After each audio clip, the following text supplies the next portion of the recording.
Артқа қарама қызым.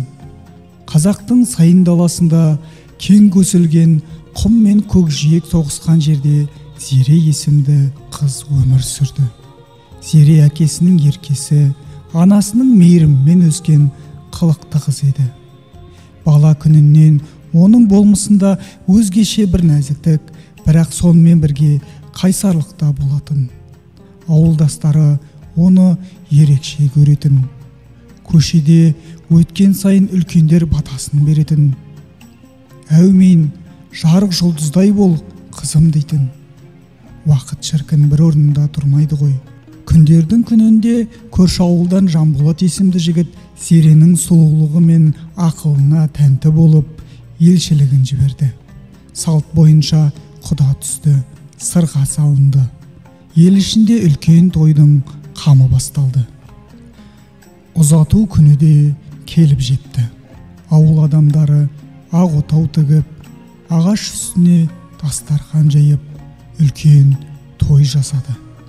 Ат байлайтын көгал, қазан асатын тұз қыз қайнады. Зеренің жүрегі ерекше елжіреп тұрды.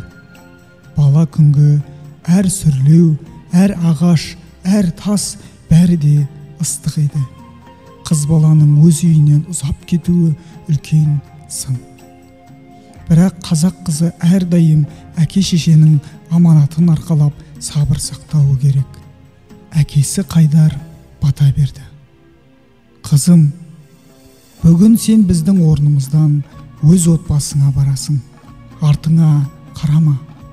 Артқа қарасаң, өткен өмірді қимай, алдағы өмірге қадам басуың қиын болады. Артта сағыныш, ал алда аманат бар, деді көз жасын жасыра алмай. Анасы Ұлжан ақ жаулық байлап, қос қолын жүрегіне қойып, ақ батасын берді. Бақытты бол балам, барған жеріңде бақыттап. Қарғыстан қорықпа, алғыстан айнал, деді.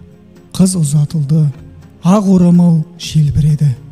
Шұбар аттың үстінде отырған Зере өз ауылынан баяу алыстай берді. Артта қалған ағайын қол бұлғап тұрды. Анасының көзіндегі жас, әкесінің салмақты жүзі, әжесінің алақанынан жайып бата тілеген сәті көз алдында көлбеңдеді. Жүрегі алай-түлей.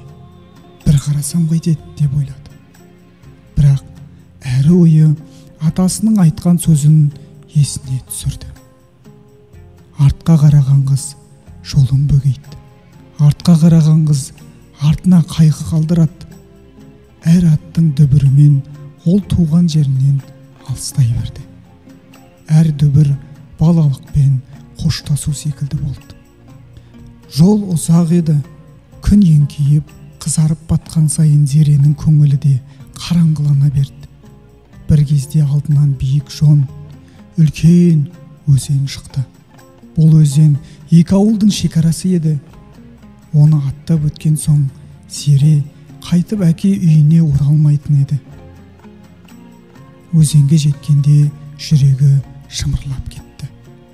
Ат тұяғы суды шалпылдатып арғы бетке өтпек болғанда Зере ішкі дүниесімен арпалысты.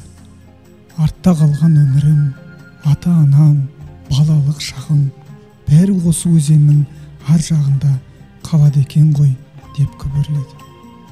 Сол сәтте жүрегі шыдай алмай, еріксіз басын бұрып, артына қарай қойды.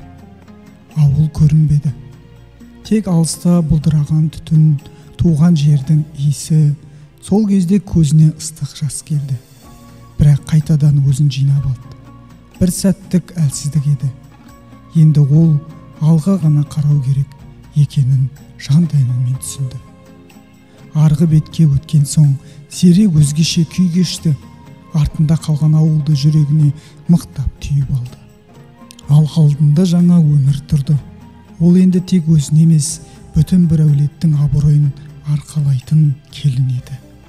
Ол енді туған ауылдың тәрбиесін, әкенің ақылын, ананың мейірімін жаңа отбасына апаратын еді. Күйеуінің ауылының шетіне жеткенде Зерені ақ кимешекті аналар күтіп алды. Ақ дастархан жайылды, ақ бата берілді. Күйеуінің анасы жылы жымиып, «Қош келдің келінім, жаңа босағаға ақ жол» деді. Зере ақырын еңкейіп, жаңа босағаның табалдырығын оң аяғымен аттады. Жүрегінде ауыр мұң жоқ еді. Ол бар мұңын өзеннің ар жағында қалдырып еді. Ол бақытты болуға, бақыт сыйлауға қадам басқан еді. Осылайша Зере өмірінің жаңа беттерін ашты. Жаңа ауылда ол қадірлі келін, ардақты ана болды. Туған ауылына деген сағынышы ешқашан өшпеді. Бірақ ол әрқашан сабырмен, шүкірмен өмір сүрді. Сол күннен бастап ол өз балаларына да үйретті. Артыңа қарама балам, өмір алға ғана жүреді, қимастықты жүрекке сақта, бірақ қадамды ілгері бас, деп. Артқа қарамау, өткенді ұмыт деген сөз емес. Артқа қарамау, өткенді жүректе сақтап, болашаққа сеніммен қадам басу. Ал қымбатты көрермен, егер бұл әңгіме сізге ұнаған болса, менің арнама тіркелуді ұмытпаңыз. Лайк басып пікіріңізді қалдырыңыз. Келесі кездескенше аман, сау болыңыз.